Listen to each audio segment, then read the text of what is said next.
হানজালার গোসল হয়েছিল তৃতীয় আসমানে জমজমের পানিতে। হযরত হানজালা রাদিয়াল্লাহু তাআলা আনহু তিনি সদ্য বিবাহ করেছেন।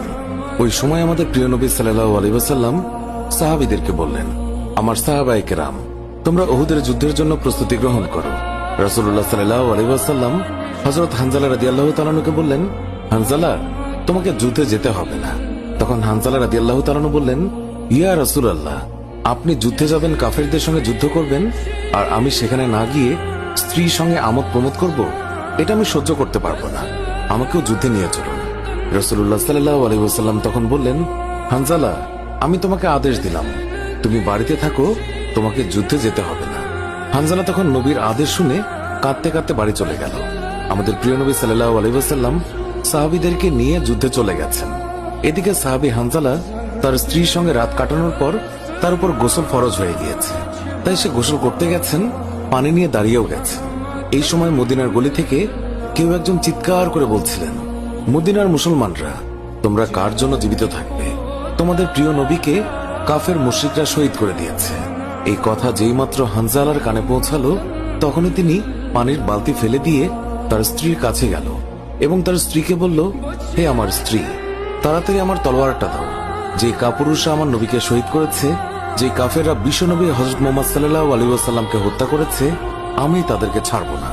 আজ হয় তারা মরবে, না হয় আমি মরব।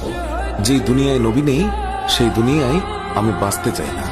দাও, আমার তলোয়ারটা দাও। তখন হানজালার স্ত্রী বললেন, আপনি আমার নবীর হত্যাকারীকে হত্যা করতে যাচ্ছেন? যান, আমি বাধা দেব না, আমার বাধা দেওয়ার অধিকার নেই। তবে আপনি দয়া করে গোসল করে পবিত্র হয়ে যান, কেননা আপনার উপর গোসল ফরজ হয়ে গিয়েছে। এছাড়াও আপনি যদি উহুদের ময়দানে শহীদ হয়েও যান, আমি কোনো দুঃখ করব না। উত্তরে হানজালা বললেন, না, যদি আমি গোসল করতে যাই, তবে আমার নবীর হত্যাকারীরা কিছু সময়ের জন্য হলেও বেঁচে থাকবে। এটা আমি হতে দিতে পারি না। আমার যেই দুনিয়ায় আমার নবী বেঁচে নেই, ওই দুনিয়ার পানি দিয়ে আমি গোসল করতে পারি না। এই বলে তিনি তলোয়ার নিয়ে চলে গেলেন। উহুদের ময়দানে তিনি অনেক কাফেরকে হত্যা করলেন। একসময় যুদ্ধ করতে করতে তিনি শহীদ হয়ে গেলেন। যুদ্ধ শেষ হয়ে গেলে আল্লাহ রাসূল সাহাবীদেরকে বললেন, হে আমার সাহাবীরা, তোমরা যাও, গিয়ে দেখো আমার যে সকল সাহাবায়ে কেরাম শহীদ হয়েছে তাদের লাশ সংগ্রহ করো এবং তাদেরকে গোসলবিহীন দাফনের ব্যবস্থা করো। সকল শহীদের লাশ এনে এক জায়গায় রাখা হচ্ছে। নবীজি গুনে দেখলেন ৬৮টি লাশ রয়েছে, ২টি লাশ নেই। একজন তার চাচা হামজা রাদিয়াল্লাহু তাআলা আনহু, আর আরেকজন হানজালা রাদিয়াল্লাহু তাআলা আনহু। অস্থির হয়ে পড়লেন নবীজি। সব সাহাবাদের পাঠালেন লাশ খোঁজার জন্য। হঠাৎ বোরখা পরা এক মহিলা এসে দাঁড়ালেন নবীজির কাছে। নবীজি তাকে চিনলেন না। মহিলা বললেন, শুনুন ইয়া রাসূলুল্লাহ, কাল আপনি একটা বিয়ে পড়িয়েছিলেন, মনে আছে? নবীজি বললেন, হ্যাঁ, আমি তো হানজালার বিয়ে পড়িয়েছি, যার বিয়ের খুশিতে আমি খুরমা খেজুর ছিটিয়েছিলাম। মহিলা বললেন, ইয়া রাসূলুল্লাহ, আমার হাতটা দেখেন, হাতের মেহেদি এখনো শুকায়নি। কাল বিকেলে বিয়ে হয়েছিল, আর রাতে উহুদের যুদ্ধের জন্য বের হয়ে যান হানজালা। ওনার উপর গোসল ফরজ হয়েছিল, কিন্তু উনি গোসল করে বের হতে পারেননি।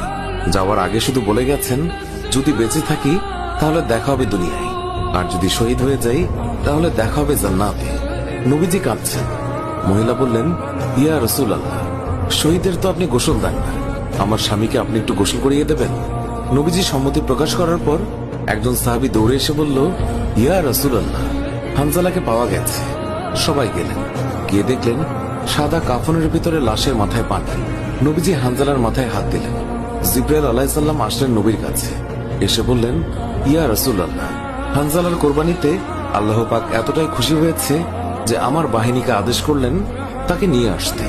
ইয়া রাসূলুল্লাহ, আমরা ফেরেশতারা তাকে তৃতীয় আসমানে নিয়ে জমজমের পানি দিয়ে গোসল করিয়েছি এবং তার শরীর থেকে যে সুগন্ধ পাচ্ছেন, এটা আল্লাহ পাকের বিশেষ খুশবু, মেশক আম্বর আতরের ঘ্রাণ।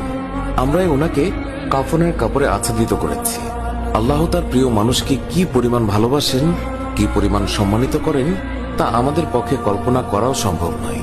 শহীদগণকে গোসলবিহীন দাফন করা হয় কারণ কিয়ামতের ওই কঠিন দিন যখন মহান আল্লাহ রাব্বুল আলামিন বিচারের জন্য বসে যাবেন, তখন এই সাহাবায়ে কেরাম আল্লাহর সামনে দাঁড়িয়ে যাবে। মহান আল্লাহ রাব্বুল আলামিন তাদেরকে জিজ্ঞাসা করবেন, বান্দারা, তোমাদের এই অবস্থা কেন?